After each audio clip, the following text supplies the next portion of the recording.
প্রিয় দর্শক, আসসালামু আলাইকুম। স্বাগত জানাচ্ছি দেশক টিভিতে। আশা করি যে যেখানে আছেন ভালো আছেন, সুস্থ আছেন। ফিরে আসলাম আমি জাবেদ হোসেন আপনাদের সামনে।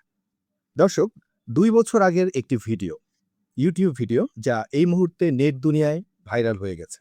ভিডিওটিতে একজন চীনা অধ্যাপক ৩ টি ভবিষ্যদ্বাণী করেছিলেন, যার ২ টি ইতিমধ্যে অবিকল মিলে গেছে।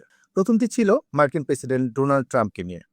ডোনাল্ড ট্রাম্প যখন নির্বাচনে প্রতিদ্বন্দ্বিতা করছিলেন, তখন এই অধ্যাপক ডোনাল্ড ট্রাম্পকে নিয়ে ভবিষ্যদ্বাণী করেছিলেন যে ডোনাল্ড ট্রাম্প আবার ক্ষমতায় ফিরে আসছেন। আর দ্বিতীয় ভবিষ্যদ্বাণীটি ছিল ডোনাল্ড ট্রাম্পকে নিয়ে। বলা হয়েছিল, ডোনাল্ড ট্রাম্প যদি ক্ষমতায় অধিষ্ঠিত হন, তাহলে তার মেয়াদে ইরানের সঙ্গে একটি দীর্ঘমেয়াদী যুদ্ধ শুরু হয়ে যেতে পারে।